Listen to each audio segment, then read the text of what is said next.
Welcome to Puck Academy, a show about how hockey players grow on and off the ice. I'm Jason Jacobs, the host, and each week I talk with players, coaches, and experts shaping the future of player development. Today's guest is Ryan Kosecki. Ryan is co-general manager of junior hockey for the Black Bear Sports Group. He's also co-general manager for the Youngstown Phantoms in the USHL.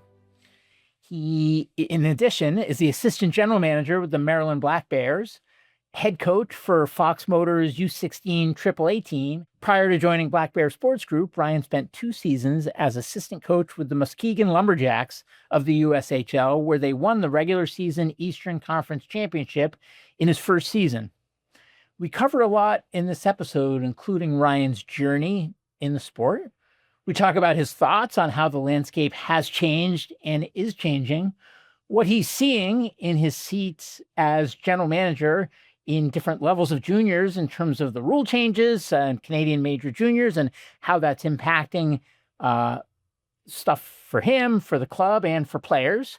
We talk about his thoughts on things like compete and hockey IQ and whether they can be taught, the role of technology and analytics in player development. We talk about privatization versus the nonprofit community model. And we talk generally about how to grow the sport and how to navigate the sport as a player and as a family. Great discussion, and I hope you enjoy it. Ryan, welcome to the show.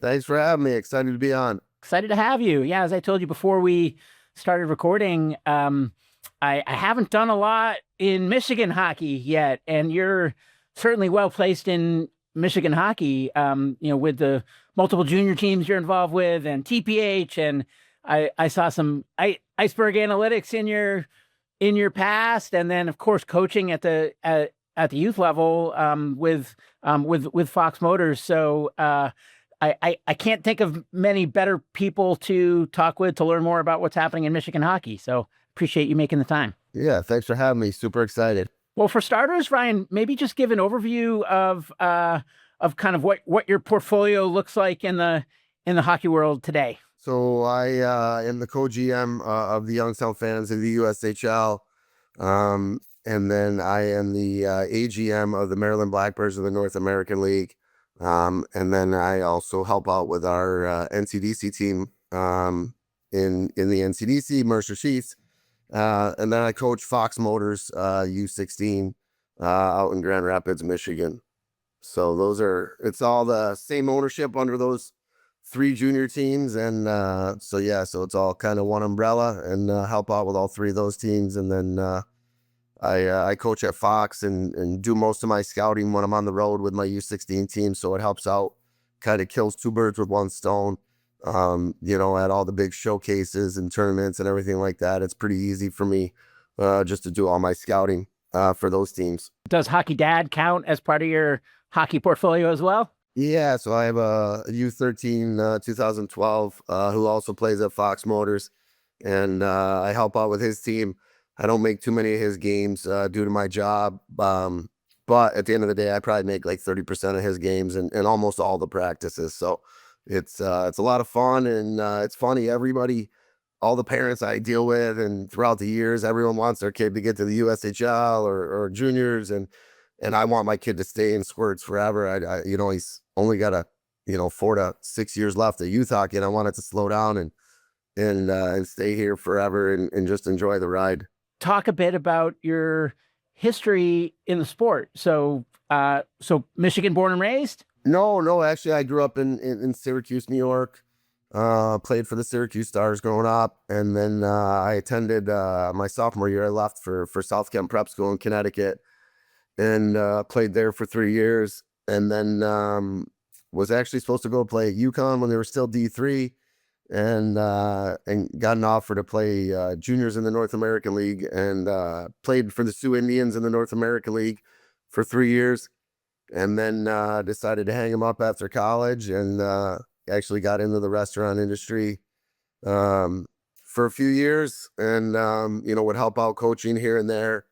And then around 2012 or 13, got into coaching full time. One of my good buddies, John Bocas, got me into coaching, and yeah, and then just found out real quick that I was, that I had a niche for it, and really liked it. And we had two young kids, and my wife was super, super supportive. I was making no money. And actually, my first year, I tell the story all the time. I think I made $12,000 coaching my first year, and absolutely loved it. And then, got lucky here and there, and got a job coaching in Muskegon in the USHL in 2018, and coached there for 2 years, and then was able to get the job with the Black Bears in 2020. So I'm with my 6th year with the Black Bears, and 5th year with the Youngstown Phantoms. So We're similar ages. I'm 49. Uh, Maybe talk a bit about how the sport has changed from the time that we were coming up in the game uh, to today, and what aspects of that you think are good changes, and maybe what aspects of that you wish weren't so, if any. yeah, I mean, I think the game's changed in a lot of ways, especially mostly for the good. The game's faster. It's more skilled. It's more puck possession driven. Um, And when we played, it was get the red line and dump it in, and pin guys and hold guys, and it was a little bit dirty. A lot more fighting, especially in juniors. And so we've gotten away from that for the good, for the most part. And there's so much more aspects of it. The thing that I would say the last few years that's even changed more so than the possession part is changed huge, but I think it's pushing towards a positionless game, where it's more about numbers than it is positions, and everyone's got to be able to play, and everyone's got to be able to skate, and everyone's got to be able to make plays nowadays. And another big thing that's changed is I feel like when I played, most of the coaches wanted everyone to do the exact same thing, and no matter what you were, and if you were a small, skilled guy and a big, heavy guy, everyone was expected to do the same thing. And nowadays, you really gotta, if you want to be a successful coach, you got to use players for what they are. And this kid's a pure playmaker, or this kid's a goal scorer, or this kid's a hitter, or, whatever it may be. You really got to get the most out of the kids, and use them for what they are, and show them what they are. And everyone wants to be a goal scorer, or a big point guy, or a power play guy, and that doesn't fit everyone's game. And so showing kids what they are, and what they're going to be successful at the next level, is a huge part of our coaches, that for us as coaches in youth hockey nowadays. Might have been before we started recording, but you talked about how most people are in a rush to get their kids into the USHL or whatever, and you want time to slow down and want your kid to, be a squirt for as long as possible because the ride will be over before you know it. It seems like there's a tension because on the one hand, the landscape keeps getting harder, especially for U.S. players, right? With the Canadian major juniors, and the game, the average entry age is getting older, right, for Division I, and more specialization, and more year round, and more pressure, and more treating little mites like they're Division I athletes, right? But then the flip side is like all the things you just said, fun and love and memories. How do you think about that tension, and what advice do you have for other players and families trying to balance that tension of helping their kids play as competitively as they can with like doing it for the right reasons and keeping it fun? Yeah, I mean, I think there's a lot to unpack there. There's different layers, but yeah, what I was saying is, like, everyone wants their kid to, get to the USHL as quickly as possible, or get to the North American League, or whatever, junior level that they were going to play at. And, I want my kid to stay in youth hockey forever. It's so much fun, and it should be fun. And it's fun as a parent to go there. And, like when I always say squirts, because when they're in squirts, they lost 10-0, and 2 minutes after the game, the kids didn't care. And, that's how it should be. And obviously that's not how it is. And as you move on, and, with my kid being a Bantam now, it's starting to get where they got to take it seriously. And, you're starting to get to that age where you got to mentally prepare before games and everything like that. But I think the big thing is just enjoying the ride and not pushing it, and letting your kid have his path. The one thing I tell parents every year, I give these presentations for youth hockey every year, and the big thing I'll say is, like, parents can't set expectations for their kids. I meet a lot of parents, and I feel like they're like, oh, my kid needs to play Division One or in the NHL or the USHL or the North American League. And it's like, let your kid have his own expectations. Your goal as a parent should be to have your kid play as long as he does and love the game when he's our age. And nothing else really matters. And whatever level they get to, they get to. Support them and give them the support that they want. If your kid wants to do this or this, then support them. And so let your kid set his own expectations, and wherever he makes it, he makes it. And if he makes it to, tier 3, great. If he makes it to tier 1, great. If he makes it to tier 2, great. D3, D1, semi-pro, NHL, whatever.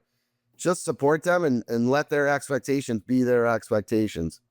When you look at the types of players that end up being impact players at the levels that you coach, are there similarities in terms of traits that either they have, or the environments that they grew up in, or the way that their parents were, or genetically, or I guess what are the commonalities, if any? Yeah, I mean, we get kids from all over. We get kids from, and I'll take Youngstown for example. We get kids from all over. We get kids from AAA. We get kids from prep school. We get kids from Minnesota high school. We get kids from Europe, Canada, everywhere. So, there's no for sure one clear path. The thing I'd say is,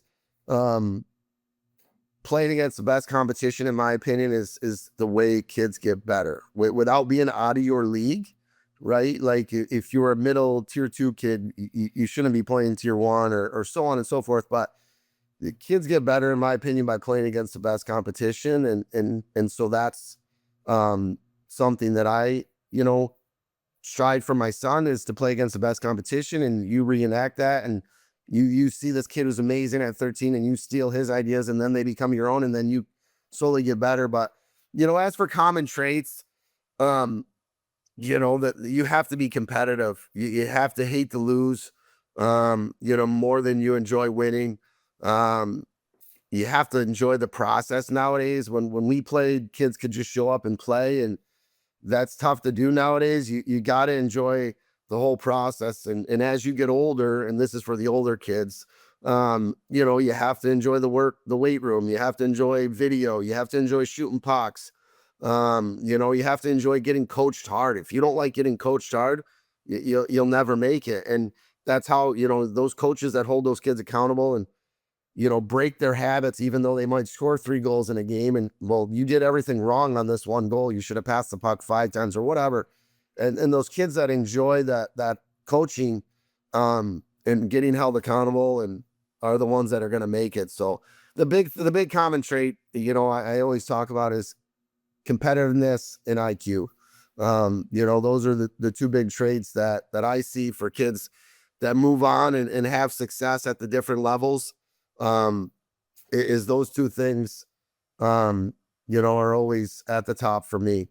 And when you think about those 2 things, competitiveness and IQ, how much of that is stuff you're born with or you're not, and how much of that is taught or can be taught? I'll separate those 2. I'd say the funny thing is they're both pretty equal. Like, a lot of it you're born with.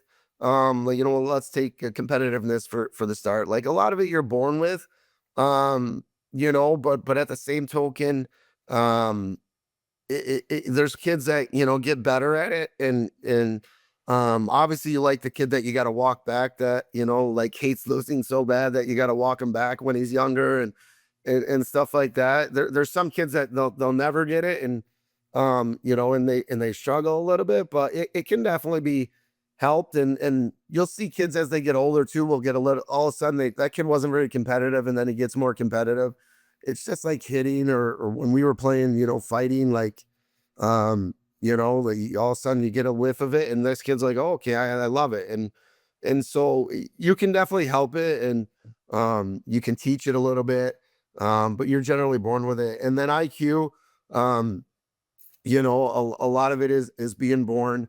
But as a coach, you can work on things, and you can, do video and hold kids accountable, and show them to where you can definitely help their IQ, and help them learn the game, to think the game at a different level, and get better. And I know there's certain kids that are just, you're like, man, that kid just thinks the game at another level, and his natural IQ is so high.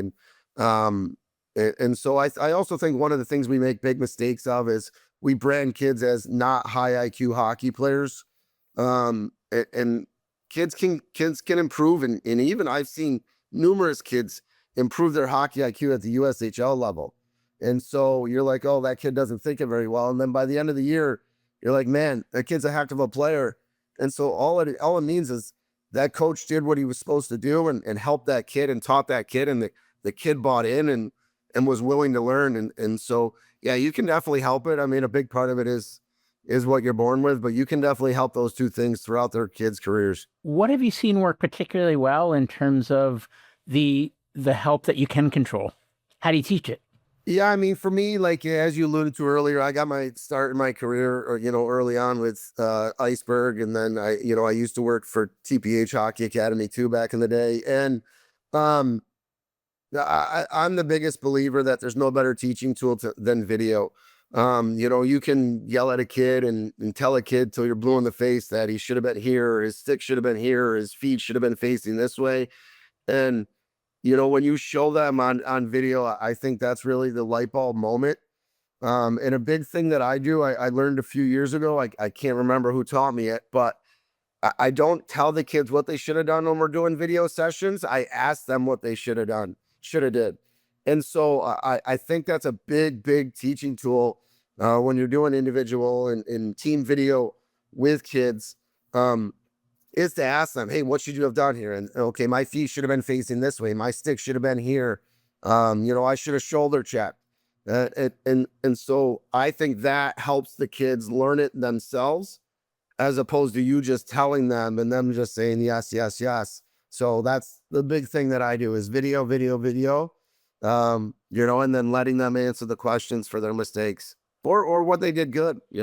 And when you do watch the video with some consistency over the course of a season, how important is it to pull out things that you observe on there and try to isolate those when you get on ice? Or I guess a more general question is just how important is pairing that video with on ice training? A lot of my practices are, and I know our junior coaches do the same thing. And a lot of our practices are based off what I'm seeing on video and stuff like that. So, this weekend, we're not getting to the danger zone, and, we're not living in front of the net. So, on the offensive side, we're going to do, battle drills, and on the defensive side, we're going to work on box out.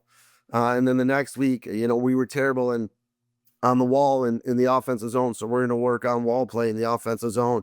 So that's the stuff that you're constantly basing your practices off what you're seeing in video, when you're watching your games back, or you're doing shifts with a kid, throughout the year.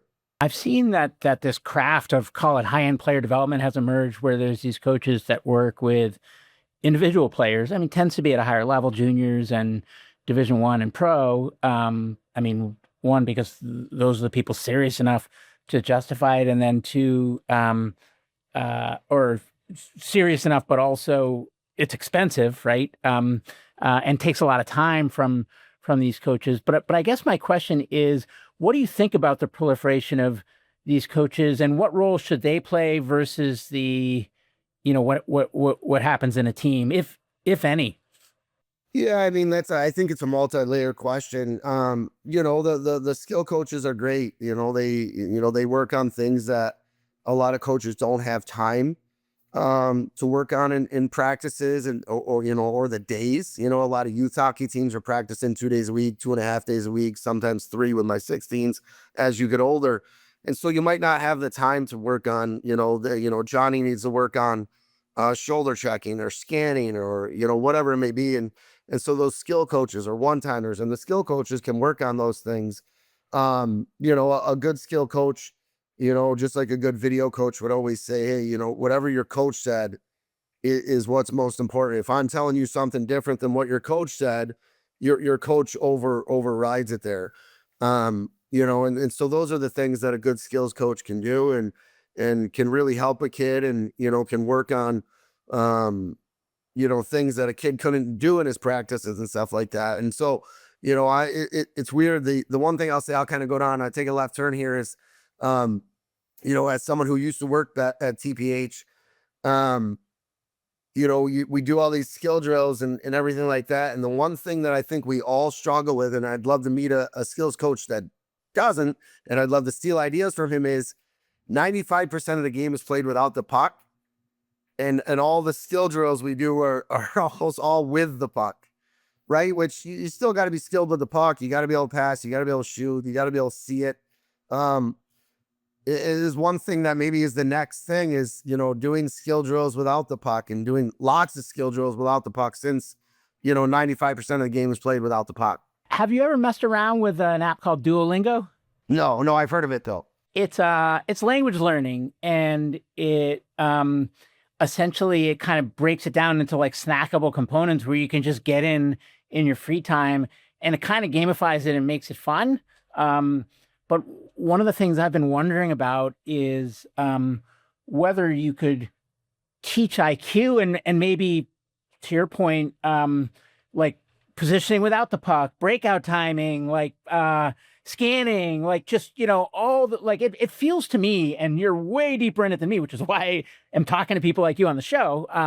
But it feels to me, just as a dad who watches a lot of hockey, that there's a bunch of intangibles that really matter that just are kind of like falling through the cracks, right? And the assumption is you either have it or you don't, but actually those intangibles are things that can be taught. And what do you, one, do you agree or disagree? And then two, what do you think about some type of kind of video, whether it's multiple choice or asking questions or just, kind of some way to teach those intangibles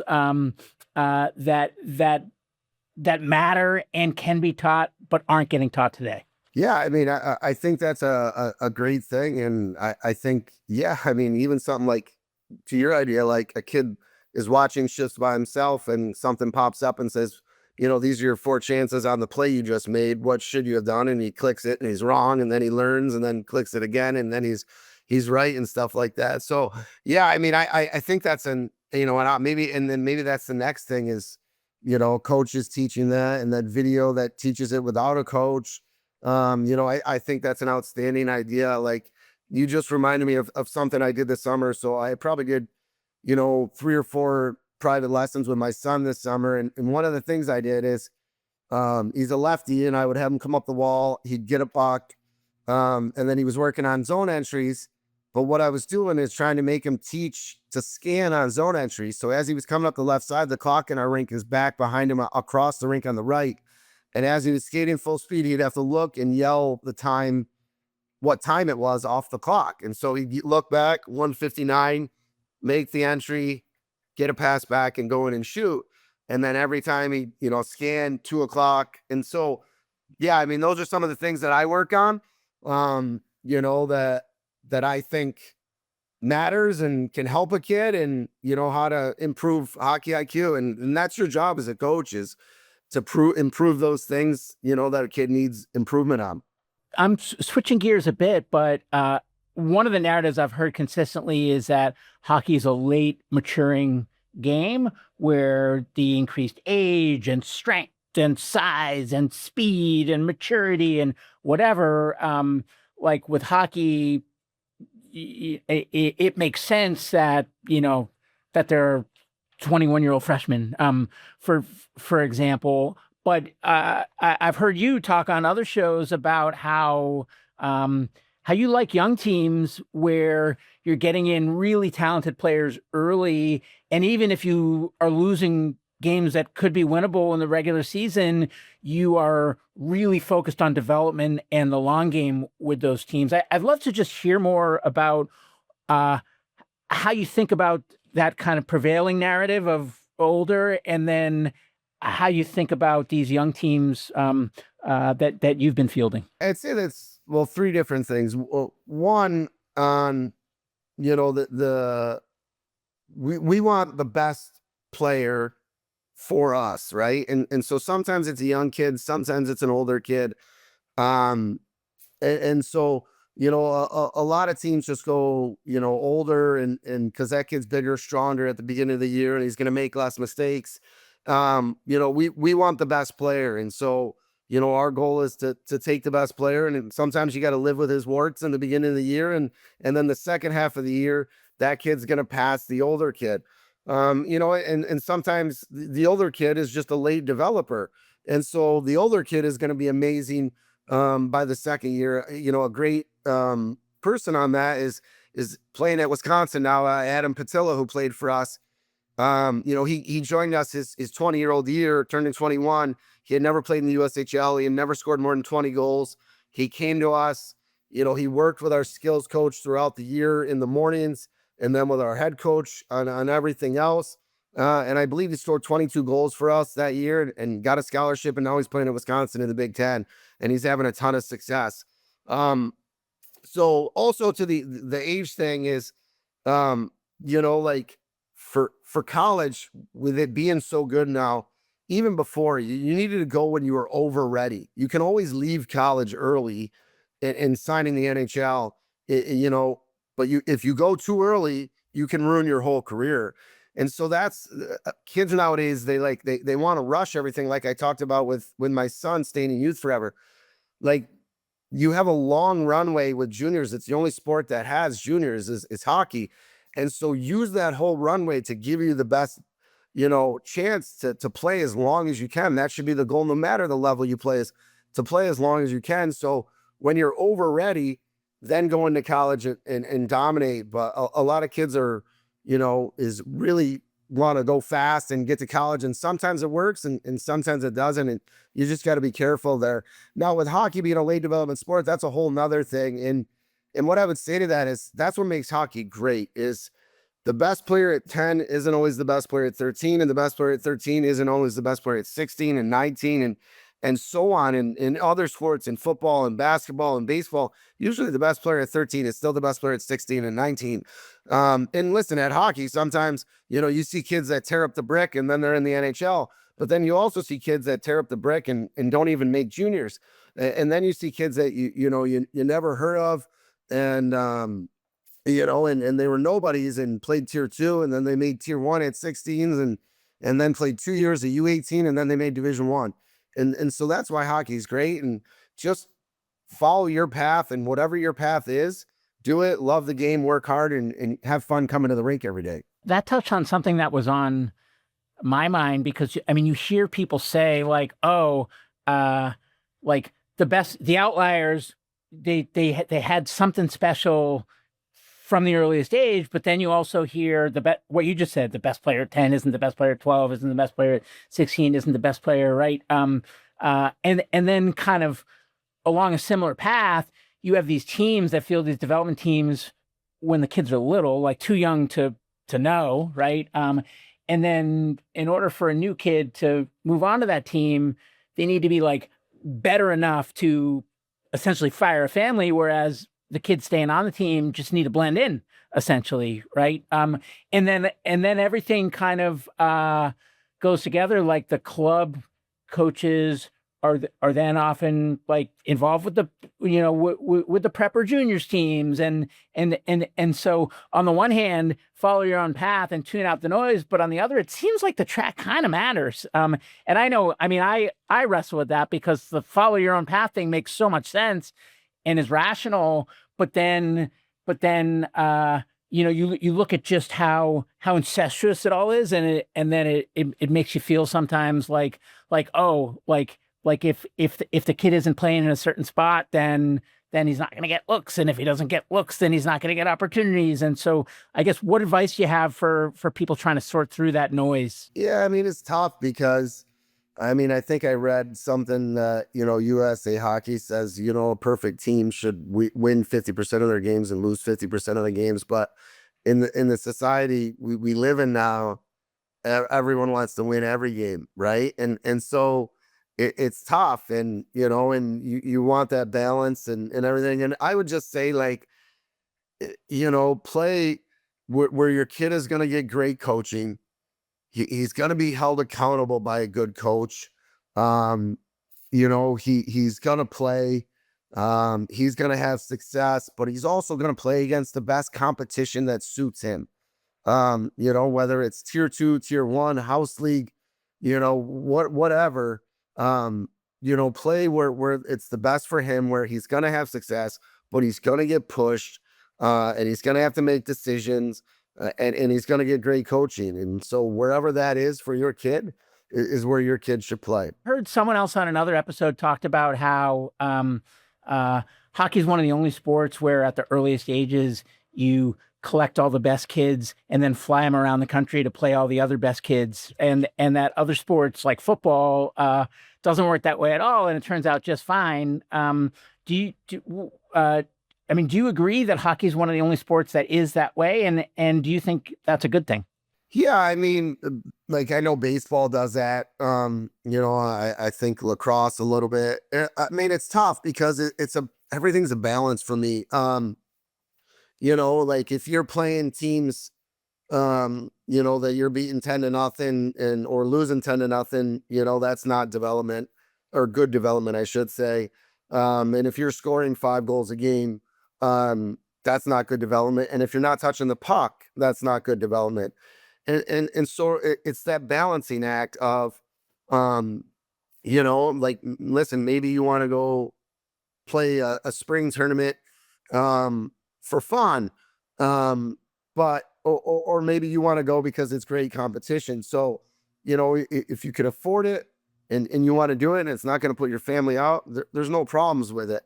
Now, if your family can't afford it, and now you're going to play all these spring and summer tournaments and this and that, and that's a whole nother can of worms, and that it's not great for development. So, it's tough. I don't have a perfect answer for that. I'm big on, you want to play the best competition, and the age also matters. Should 10-year-olds, be flying all around the country every weekend? No. Should 16s fly a couple times to go to a great showcase? Sure. Like, that would be my answer as a parent. So yeah. I'd love to get inside your head with your scouting hat on. Is there a method to the madness? Like, for example, do you like to start with video and you look for these things, and then when you get in person, like, is there, do you stay for whole games? Is it, have you seen enough after you see X, Y, and Z? Like what is the approach, and how much of it is consistent from scouting expedition to scouting expedition versus just kind of what feels right in a given situation? So for me, I prefer seeing kids in person. Obviously we use Insta and TPE to watch video of kids, and find kids there that maybe our other scouts have seen that we haven't seen in person. But when I'm scouting in person, the first thing I look for is hockey IQ.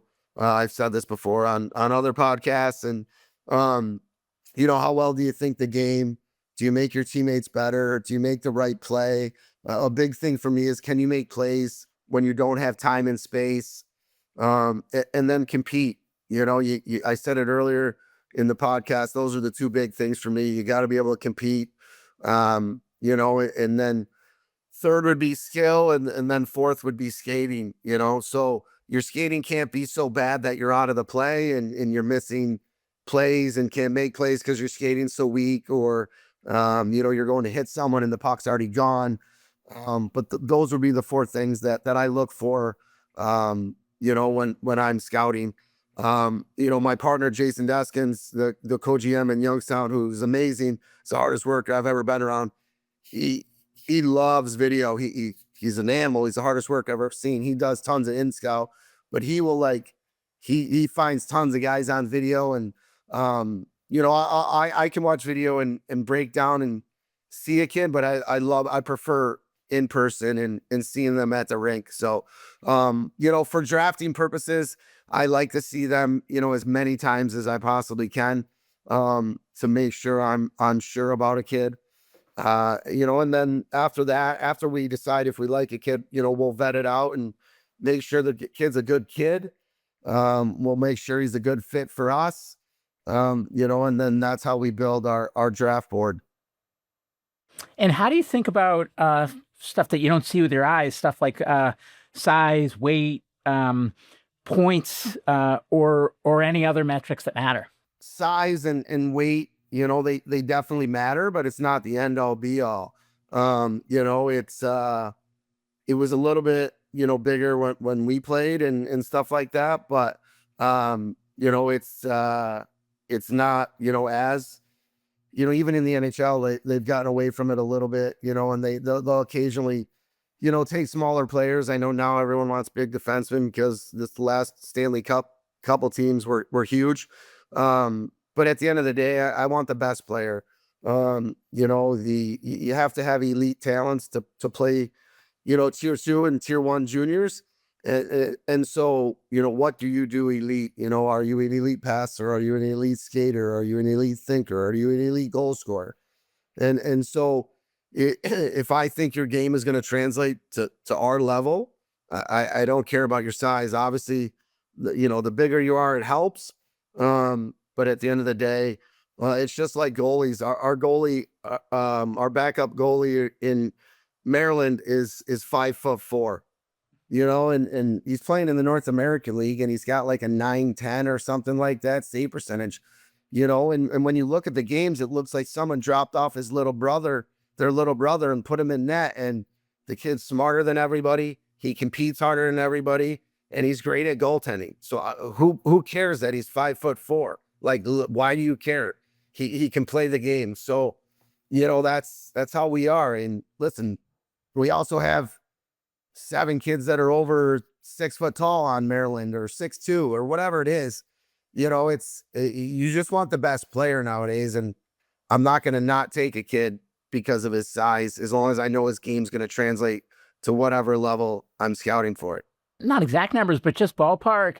When you are taking kids in, how many of them are committed to NCAA before they get there, and how many of them come in uncommitted? And for the committed ones, how much interface is there with the schools and the coaches of those programs? And for the uncommitted ones, how much help is there in getting them committed? Yeah, I mean, well, before the CHL rule change, almost 100% of our kids in Youngstown were committed before they got there. And now obviously that, that number is going to go down, as you're going to see, the schools are going to be a lot more patient, and wait to commit kids till they get older. So it's kind of going to go back to like when we played, which at the end of the day is probably a better thing. I don't know. I'm just thinking. But yeah, we talk with the schools, and, we stay in touch with the schools, especially our coaching staff, stays in touch with the schools. And then as for the kids that are uncommitted, our staff our coaching staff especially, we'll talk with the kids and talk about different options. And, but at the end of the day, we stay out of that. We let the agent handle that. We let this, the kid handle that. And, we might tell him, 3 or 4 options that we think it would fit him. But at the end of the day, it's up to the kid. The kid's got to go where he likes it, and where he thinks is going to be the best fit for him. And that's his choice and his family's choice and the agent's choice. And we tend to stay out of that for the most part. And this is more of a logistical question, but also, what is the role of a GM and what is the role of a coach, and how do they work together? Yeah. So, our role as GMs is, to draft the players, to help solidify the roster through our camps. We make the trades throughout the year. and run all the day-to-day hockey operations. And our coaching staff is all about coaching and development, and systems and skill work and video and analytics, and run the day-to-day, at the rink and do all the coaching. And they're the ones that have to implement all the systems and figure out the lines and all that stuff, and handle the adversity and talking with the kids and all the day-to-day stuff, and all the hands-on stuff is the coaching staff. We talked a little bit about it, but with the recent rule change, what are the biggest implications of that, for the USHL and for Youngstown specifically, and are you doing anything materially different because of it? It changed in that now you have a lot more competition, and so you have to do a better job recruiting. You have to do a better job scouting, and you have to give the kids a reason to want to play in Youngstown. And we think that we have the best junior organization in North America, and that's our goal. And that's why we want kids that want to play for us. And so we have the best ownership group, when we have the best support from our ownership group. And they've, take care of our kids and, give our kids what they need to have the best junior career, so that when they leave Youngstown, they can look back and say, wow, those were the best 1, 2, 3 years of my life, and I became the best hockey player I can be. And so that was our goal before. And so it just, it became a little bit harder, because before, very few Americans went to Canada. And now, in this first year, we saw, a lot of Americans go to Canada. And so, our job is to recruit kids that want to play in Youngstown and want to stay in Youngstown. And that's what we feel like we're doing. We were tied for the most NHL draft picks the last 4 years, I believe, in all of junior hockey. And so we want to win. We want to develop kids. We want to turn them into great people. And we want to have as many NHL draft picks as we possibly can. A couple of other random questions on my mind. One is just about accessibility. The sport's gotten so expensive, and there's all these resources you can now get access to, whether it's development coaches, whether it's video, even just like ice time or the teams you play on or the tournaments, like the gear, like everything costs money.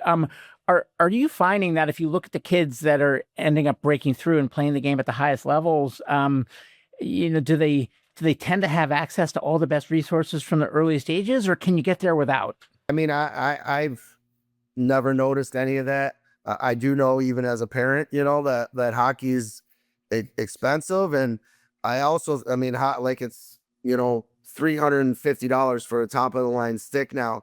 But for some reason, hockey gets a bad name in that aspect. And, my daughter's dance, which doesn't, cost $50,000 a month to open the doors like an ice rink does, is just as expensive, as my son's hockey, if not more. And I talked to my buddies that play travel baseball, and their baseball is just as expensive as hockey. So I think it's sports in general. And for some reason, hockey gets the black eye. And,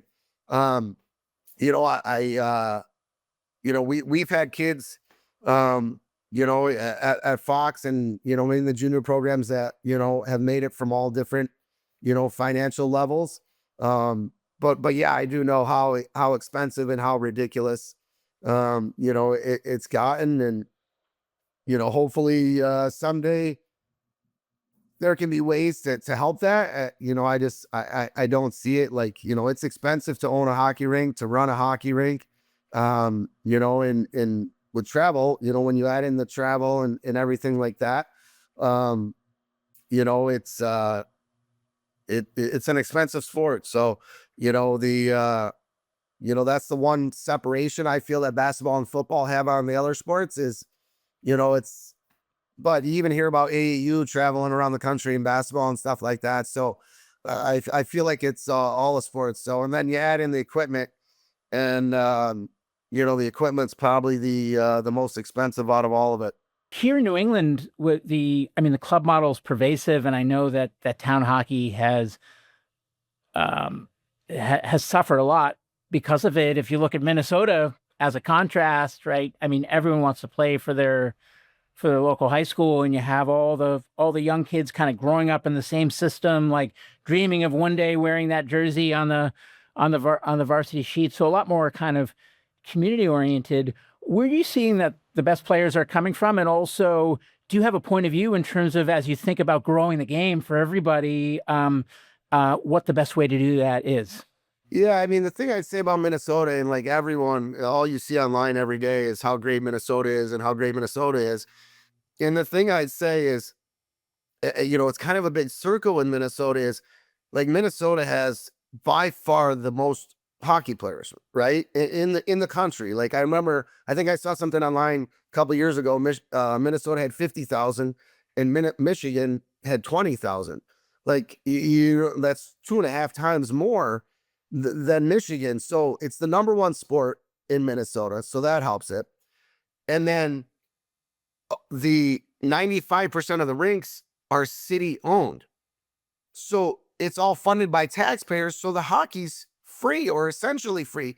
And then you have the high school model, right? Which of course is great because it's free. So everyone like pumps the high school model, the high school model, the high school model. Sure, the high school model is awesome. Like if everyone could do it, it would be great, but it won't work because you try to get a hockey funded, paid by taxpayers in Michigan, people are going to laugh you out the door. Same with, I'm sure, in Boston or wherever. And hockey's the number one sport in Minnesota. They do a great job.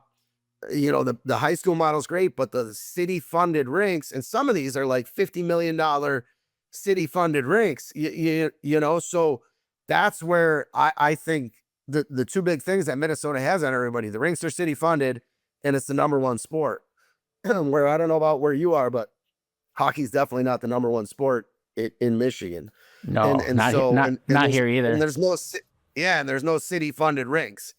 So, at the end of the day, if you had those numbers and you could do the town model, that would be great. So if you could wave your magic wand and change one thing that would best help grow the game, what would it be and why? Oh God, that's not a question. I mean, the first time I'm ever asking that on this show, I think. Yeah, I don't know. I don't know why I thought of it now. Yeah, I could probably name 10 things. I could probably name 10 things. Like like we need to grow the sport more. Like hockey does a terrible job of growing the sport from the highest levels to the lowest levels, and it's tough for the majority of our country. It's not the major sport. And so making it, getting it out to as many people. So I feel like once people get immersed in hockey, very few people leave because it's such a great sport. The majority of the people are such amazing people. It's such a fun sport. It's such a competitive sport. It teaches you so much about life and values and team and sticking up for each other. And, you win as a team, you lose as a team, like all those things that you're taught your whole life in hockey are going to help you so much as a parent and as a worker later in life, that I wish more people got to experience it. So if I can make it a magic wand, I'd make it the number one sport in our country and keep growing it, and get it in front of as many people's eyes as possible. And, and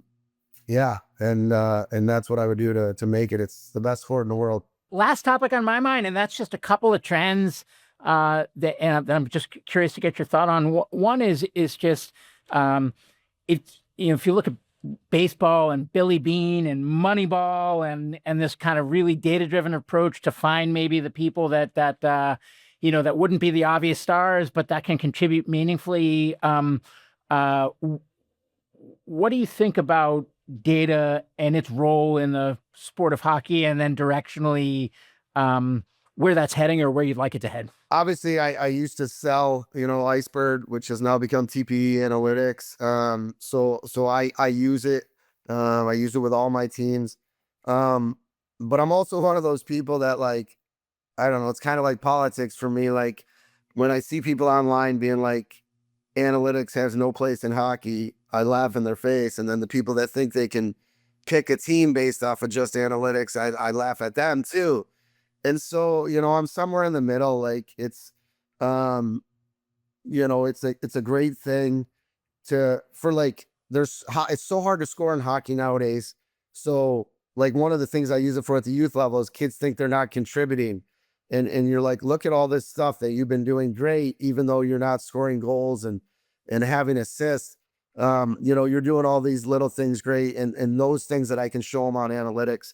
But yeah, I mean, I definitely use it.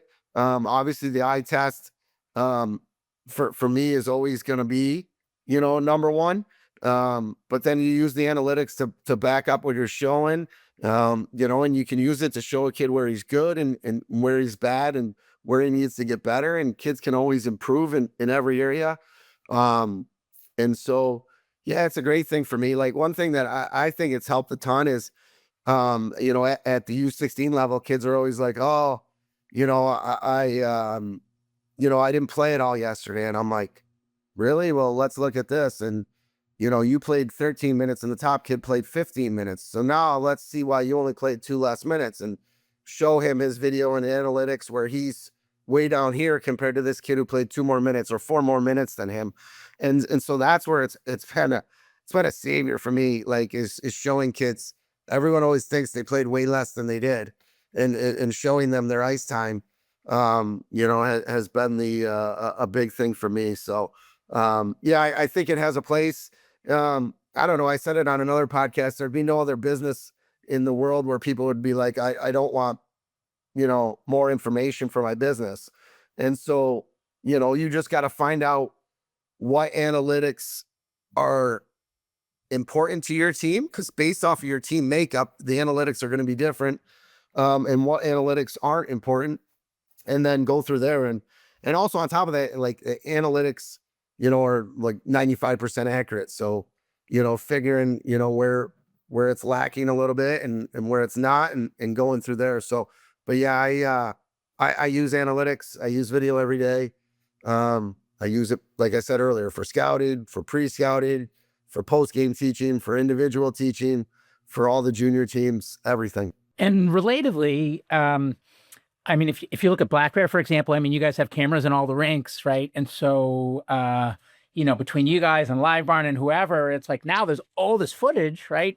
But then to go from having that raw footage to actually isolating, here's the learning moments as a team, here's the learning moments for each player, maybe here's some example clips of, players that play like you doing it right in the NHL, that you can learn from. It just, and then the analytics too, right? Like, there's so much, it seems to me, and again, you're way deeper at it than me, which is why I'm asking the question, but, like, it seems like there's a lot of grunt work, like human, just hours of manual, like, cobbling together to try to take that raw footage and get something valuable that isn't, that you don't just have to sit there and watch a full game through, right? And I guess my question is, what are you seeing in terms of the role that technology can play, AI, automation, and what do you want to see, if anything, in the future that would help, make your life easier as a coach or as a GM, so that you can deliver the same value to more players in less time? The biggest thing, you hit the nail on the head, like Black Bear TV, for example. Like, think of how much time that the Black Bear TV breaks down the game and breaks it down for the coach. So then the shifts are broken down, all the plays that happen in the game are broken down, the analytics are broken down. So think of how much time that just saved that coach, who has a family, a job, at the youth level. He has a family and a job. So it just saved him all that time. So now he can go help those kids and spend that time, teaching those kids and showing those kids the team video and the individual video. And so that's where it's made hockey so much better. For the future, I would think being 100% accurate, and then as soon as the game's over, the game's broken down, which I believe there are a couple companies out there now that are using AI to break down live games. Have you checked out 49ing at all? Yeah, 49ing. And so, obviously I don't think you're going to have that at the youth level, because I think it's probably pretty expensive for the live, version. But yeah, that's the future is the game's over and your game's already broken down. And it's all done by AI and it's 100% accurate, and you drive home and then you hop on and look at your game and go from there. So it's that would be my goal for the future, and I'm sure it's right around the corner. Well, thanks, Ryan. We covered so much ground. Is there anything I didn't ask you that you wish I did, or any parting words for listeners? No, I mean, we got the greatest sport in the world, and let's keep making it great and growing the game. And not everything I said is right, and it's just stuff that I believe in, and that's about it. Thanks for having me. It was an honor. Well, thanks for making the time. I learned a lot, which tells me that listeners will as well. So I really appreciate it. And best of luck to you and Youngstown and Maryland and, all the stuff you're involved in to grow this great game. So thanks, Coach. Sure, we'll see each other at the rink with our 13-year-old 2012, son that's someday. right. Thanks for listening to Puck Academy. If you enjoyed this episode, follow or subscribe wherever you get your podcast and share it with someone serious about their game. See you next week.